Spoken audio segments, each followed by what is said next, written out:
Hey guys, today we're going to talk about the most common backhand mistakes that I see. We're going to go over 3 of the mistakes that I see very often with my students, how to fix them, and the steps to fix them, and drills that help to improve it faster. So it is very important that we understand that technique, it is the base of everything.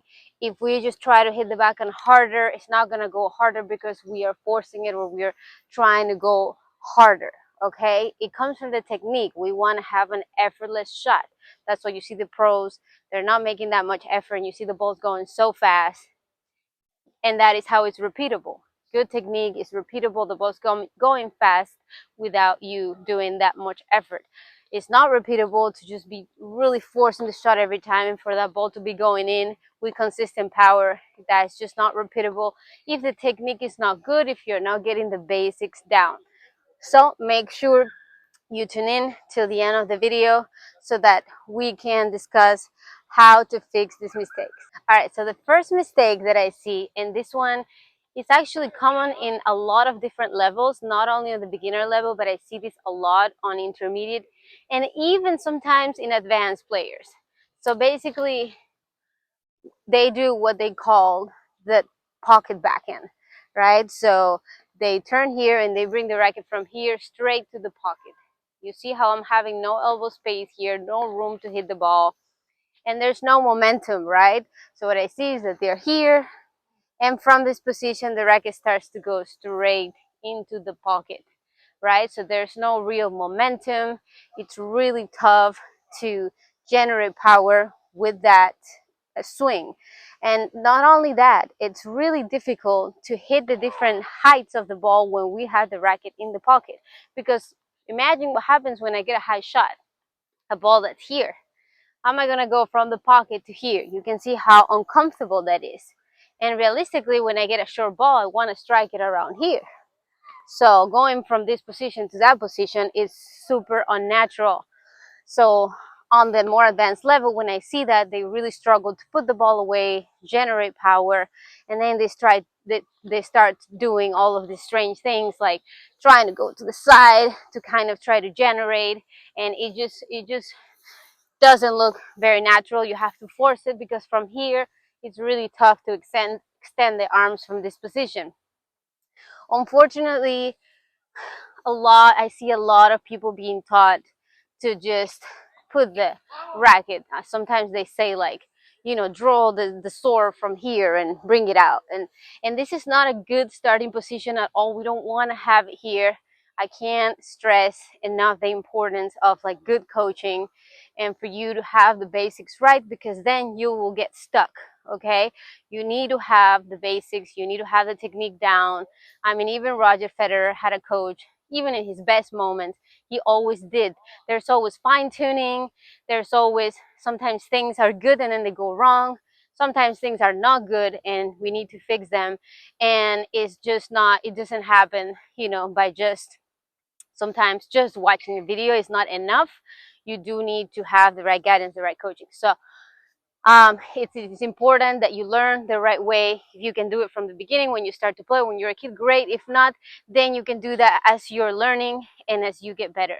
So we definitely don't want to have the racket here now. How are we going to fix that mistake? So how we're going to fix it is, as we start out here in our ready position, instead of having the racket come down here by my face, which it already will go down too fast. Okay, you see this going down here. I want to keep the tip of my racket up onto my left ear. Have in mind that I am righty, so it will be the opposite if you're lefty. So I split, I turn, keep the tip up until my left ear, and then it starts to go down. Okay, that is what we want to do. Split, keep the tip up until the ear, and then it starts to go down. And then now look how good in position we are here. From here, we can hit any ball. We can hit on the rise, we can hit a higher shot, we can hit any ball, and we can repeat this, right? Because it is more of a natural motion. Okay, I'm having the momentum by having the tip of my racket up, which is what I want as I turn and start to bring it down. Now that is the most effective way to hit a backhand. There are a lot of variations, of course. You can also take it a little bit lower from here, as long as the tip is a little bit up. Even if it's a little bit, you can still generate power, okay? For example, Sinner has a quite low take back on the backhand. It looks like he's almost taking it straight down, but it doesn't look like this. His racket is not in the pocket. It's a little bit lower, but his tip is still slightly up, okay, in this position, so that then he can drop the wrist and hit the ball. Okay, so what you want to work on, what I like to do is make sure to start out this position, do it in a few steps, split, then second step, this is 1, 2 in the ear, 3, hit the ball. Okay, so 1, 2, and 3. So that is how you're gonna get it down and just make it a little bit easier on your brain to exactly have those points that need to happen on the backhand instead of doing this. Okay, so practice that. Now the second mistake that I see, and again I see it on every level, and it's very, very important in order to get power and be able to use your legs properly, because a lot of people, what I see is that they're getting stuck on backhands. So it doesn't look nice and fluid with their transfer. They actually look like they're stuck, and this is how it looks like. This is a mistake. Everything is looking great and they get a little too much sideways, and they're hitting backhands like this, and they're finishing in this position. Okay, so they're not able to generate the power. They lose balance. They're late a lot. Sometimes they get too close to the ball.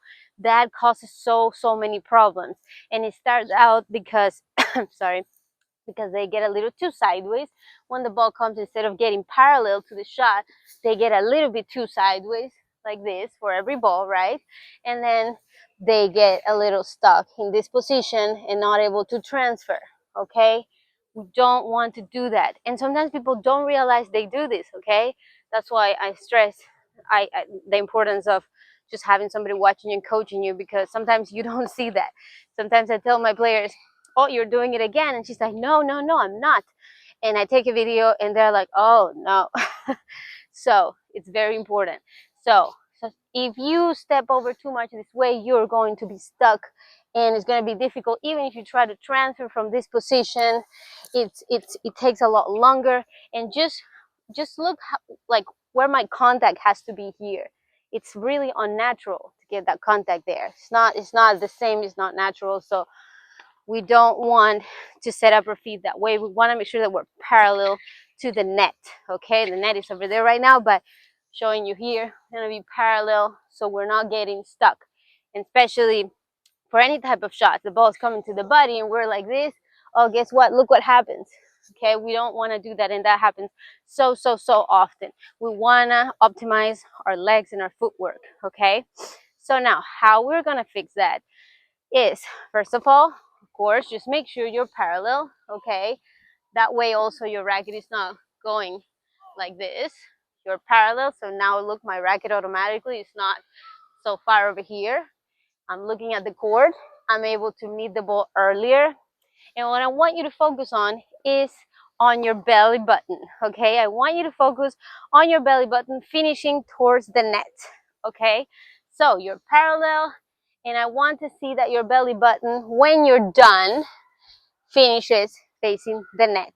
Okay, and look what happens. A lot of people, when I tell them sometimes to transfer, and a lot of my young students, they force it. Like they don't get it. They're not using the hips properly, so it looks more like, right? And that is not how we want to transfer. We don't want to transfer as like this way, as we're hitting and transferring at the same time. That's not how it happens. How it happens is when we use our hips. So this is what happens, right? When I tell you to finish with the belly that way, okay, instead of them forcing it, I tell you, okay, now finish. Show me the belly. Show me the belly when you finish. And now automatically my foot has to fall, because otherwise I'm losing a little bit of balance, because my belly is this way, my hips are fully rotated, and now it is inevitable that my leg will land. So that is how we want to transfer. That is how we want to clear the shot on the other side. Make sure we're parallel, and make sure that we're showing the belly That is how every single time, I'm telling you, if you have this problem, you're gonna fix your backhand if you do this. Okay, it's just important that you understand it and that you can, be able to kind of see what you're doing, so that you're not thinking that you're doing something that you're not. If you're still getting caught here and you're trying to show me your belly, it's still really difficult and unnatural. Okay, you need to be parallel. So make sure to work on that. And the last but not less important mistake that I see very, very often, it is that players, instead of using their left arm, we want to use our left arm for the backhand, basically as if we're hitting a one-handed, uh, basically as if we're hitting a left-handed forehand, and then we're just adding the hand. That's what we want to do with the backhand, right? Use our left arm and wrist way more. Okay, but what I see players do, and that's what they miss a lot, maybe out most of the time with this mistake, is that instead of using their left arm to contact, see that, instead of left arm driving through contact, they're actually using the right arm to drive the racket to contact. So it looks like this. Notice the difference? See how I'm forcing this arm here, and this is what happens, how it looks when they make contact. This is happening, and then look what's happening on the finish. I'm completely stuck. Okay, I don't want to do that. Also, what happens when I pull my right arm on contact, the strings open. Okay, we don't want to do that. That is such a common mistake that I see. Getting in this position, left arm is here versus, right arm is here versus left arm. Notice now how different now it looks. See, this arm is more of a passive. It doesn't look like this because I'm not moving it. I'm using more of my left arm and stretching this arm towards the contact. Now I have the space. Now I have everything that I want, and I'm able to finish. Use my hips, transfer, everything is good. If I push this arm this way, it's really tough to get spin. A lot of the times people tell me I can't get the spin down on the backhand. The ball keeps going up. I keep opening my strings and I close them. And then if I close them, it goes to the net. Well, probably if you're having this mistake and you're closing it, of course it's going to go to the net. You have no room. You can't lead with this arm.